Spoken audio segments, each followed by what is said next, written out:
últimos anos, o Wim Wenders, que é um dos principais diretores alemães e europeus e mundiais, tem se dedicado mais ao documentário. E por mais que ele faça, né, ele intercale documentários e filmes ficcionais, os melhores filmes dele, os filmes que têm se destacado, como por exemplo o Pina, que é maravilhoso, ou O Sal da Terra, que é sobre a obra do Sebastião Salgado, que também é excepcional, tem sido os documentários. E agora ele volta para mais um filme de ficção, que é o Submersão, com o James McAvoy e com a Alicia Vikander, que é um filme que, se não tem o vigor dos melhores filmes dele, como Paris, Texas e O Amigo Americano, enfim, ele é um filme que em algumas coisas que ele faz, ele consegue fazer muito bem feitas, então é um filme que acaba valendo a pena, apesar de se sabotar por motivos que eu vou explicar nesse vídeo.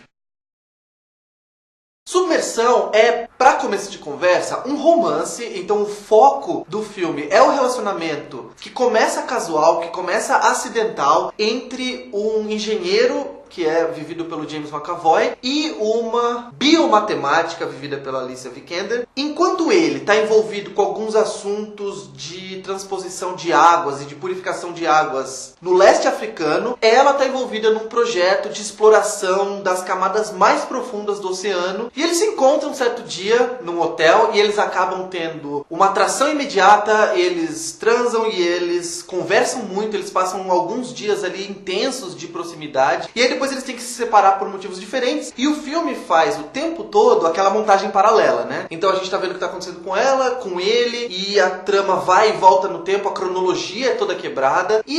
Para começo de conversa, se o foco é realmente no relacionamento, essa estratégia de quebrar a cronologia, de ir e voltar, acaba se revelando meio que como uma necessidade do Wim Wenders de dar uma cara de filme de arte, de dar uma cara de sofisticação para uma história que é muito mais simples, muito mais banal, muito mais trivial do que ele gostaria que fosse. E ele nem precisava fazer isso, porque a força do filme não está necessariamente em ter uma história diferente ou ter uma história criativa. Na verdade, o grande trunfo do filme mesmo é construir um romance que é convincente desde o começo. Então, o Wim Wenders, ele é muito inteligente em retratar aquele início daquele romance, não só com eles ficando, se beijando, transando e tudo mais, mas também as conversas que eles têm um com o outro. Então tem algumas conversas, por exemplo, no restaurante ou no quarto do hotel e tudo mais, em que a gente consegue ver muito bem o que ele viu nela, por que ele se interessou tanto naquela mulher, que é uma mulher que fala com tanta paixão sobre a área de atuação dela, é uma mulher que tem tesão mesmo na vida, na profissão, nos objetivos dela. E é claro que isso é estimulante. Enquanto isso, por mais que ele seja um cara que a princípio o trabalho dele parece ser um pouco mais desinteressante, e ele não é um cara tão entusiasmado, tão idealista quanto ela, ele é um cara bem humorado, então ele faz ela rir o tempo todo, e ele é um cara que tem um senso de humor e de ironia e de senso de humor autodepreciativo que é sempre atraente. Por exemplo, essa questão de ele não ter uma vida muito interessante, tem uma hora que ele tá escrevendo o que ele vai fazer, ela tá bem nitidamente entediada com o que ele tá contando, e como ele sabe que ela trabalha no mar e gosta de água, ele fala, mas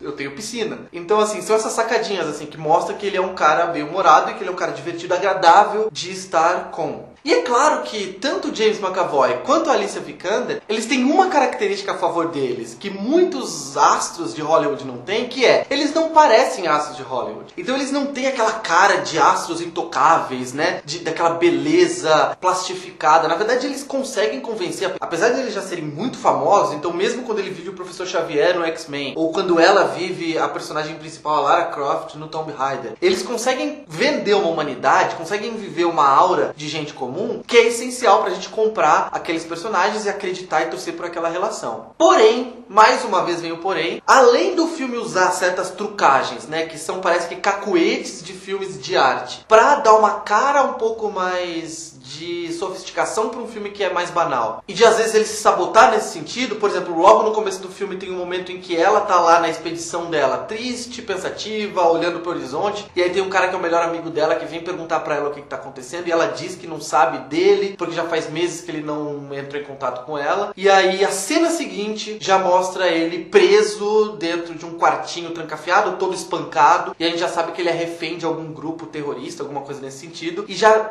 essa estratégia, né, essa montagem paralela, ela elimina o suspense. Então a gente já sabe, a gente não tem aquela questão de tentar descobrir o que tá acontecendo com ele, por que ele não respondeu pra ela, a gente já sabe o que tá acontecendo. Desde o começo do filme, a gente já sabe o que tá acontecendo com os dois e a gente já não tem muito mais o que descobrir. si. E além disso, ainda tem o fator de que, como o personagem do James McAvoy está envolvido com grupos terroristas, fundamentalistas, e a gente vê cenas realmente horríveis que a gente sabe que acontecem, mas, por exemplo, tem um grupo lá que está sequestrando ele, e eles passam, tem uma casa que está assistindo um clipe musical e que tem umas mulheres um pouco menos vestidas, e aí o cara lá só abre a porta, joga uma bomba lá dentro e explode todo mundo que está lá dentro. E isso faz a gente pensar em duas coisas. Primeiro, qual que é o objetivo do filme? É consolidar preconceitos que já estão muito disseminados, que é a questão de que todo mundo que vem do Oriente Médio é tudo fundamentalista, jihadista, xiita, seja lá o que for. E como essas duas histórias não casam, essa história do sofrimento do James McAvoy como um sequestrado daquela guerra civil e o romance dos dois, como eles não têm muito a ver, o efeito que isso acaba tendo, a constante comparação entre os dois conflitos do personagem, acabam nos mostrando como conflitos amorosos são white people problems. São problemas, então, insignificantes dentro da conjuntura mundial, e quanto mais seriam se a gente estivesse falando de universo. Então, por mais que o romance seja crível e que seja um romance intenso e que a gente acredite naquele romance, para que a gente vai se importar com o romance se o que está em jogo para ele é a vida, e se o que está em jogo para tantas crianças, para